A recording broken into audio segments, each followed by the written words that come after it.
Welcome to our forum. I'm Robert Christian, your host. Stephen Moen, he is our director. A special thank you to this station and to all of our viewers. We are actually making history once again on our forum. We've made actual history from before on the former Who's Your Daddy show, and now we are doing our forum series. So it's always nice to be able to make history on the show for two apparent reasons. One is I am actually going to cast my ballot on this show for the next president of the United States. Now, for those viewers who have been watching our show ongoing for a while, you know pretty much what I stand for and what I'm looking for to happen within the election, actually on my birthday, November the 4th. On behalf of all of our guests that we've had on our shows over the last several years, I want to cast my ballot live on the air in hopes for change, for happiness, for prosperity, for all Americans, and a new change, something brand new that is coming to Washington, D.C. and to our national government. And I have, in my hand, I've already done that up. So I'm putting it in the envelope and going to close it right here live on the air. I hope you guys don't mind that little process. But I told our director that I wanted to do that live on the air today, and I want to make history by doing so because I don't know of any other television host that is out there that has done exactly the same thing. So my voter oath, I'm signing that, and I will date that later, soon. So there is my ballot, and yep, it's going in the mail. But as we begin this program, like I said, it is a historic program for a lot of reasons. And before we do begin, I don't like to give shout-outs per se to folks, but I do want to say a special hello to Will in Oklahoma, Skyman in Belgium, Dew in Virginia, and Evan in California. They are some of the viewers of our forum. Again, our website, for those of you who have not gone to our website, is www.ourforum, that is HOUR forum.net. You can always email me at rcsm@ourforum.net. And in the greater Seattle area, you can call us at area code 206-736-9688.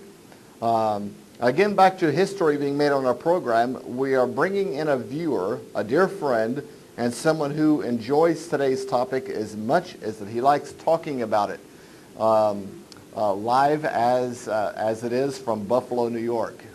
Brandon, you are on the air with us. Hello. How you guys doing? It's great to be here. Well, of course, it's good to have you, Brendan. As you know, we're going to be talking today about video games, the past, the present, and future. So I'll give you a minute or two to introduce yourself to our viewers, and then we'll go from there with our line of Q&A. All right. Well, like Rob said, my name is Brendan. I live in a suburb of Buffalo, New York. I've known these guys for quite some time. We actually met over the internet, which we're doing here today, it's an absolute privilege. It's just been absolutely great to know Robert. He's helped me out with a lot of things, and we've gone over many issues before. I've sat down, I've watched the show via the internet, and it's an excellent show, and I'm very proud to be here. Well, thank you, Brendan. It's an honor to have you on, and I again want to thank Steve for his help with this whole process, and John and everybody really, because for the first time at this station, we are now, and I can actually say it now, we're the very first show to bring a guest in using the internet through Skype. And I want to thank those kind people at Skype for the technology and for us to be able to use it as we are. I think it's a wonderful thing to be able to do. And being able to sit here, I mean, literally using modern technology, because we're going to be talking about technology, so how better of a way to be able to address today's subject. So again, this is sort of a off-the-cuff subject matter from what we've discussed from before, and we are going to be talking about video games specifically. Now, as Brendan knows, both of us are very avid flight simmers. We both enjoy doing that. You know, with the server that we both have created and we both have a lot to do with. And so in my spare time, or when I need a little downtime or something, I'll find myself in there flying around and just having a good time with the guys. But of course, video games go much more, or much deeper rather, than just a simulated flying game. There's other kind of games, from war games to new games, you know, teaching people how to drive. It's totally amazing. So Brendan, in your opinion, has video games from its birth become more aggressive and more violent? I'd have to agree with that statement. I started playing video games probably when I was about 7 or 8 years old, about 20 years ago. And, you know, it kind of has progressed from a simple, you know, linear type of a board, if you will, where, you know, from point A to point B to get through the level, minimal violence,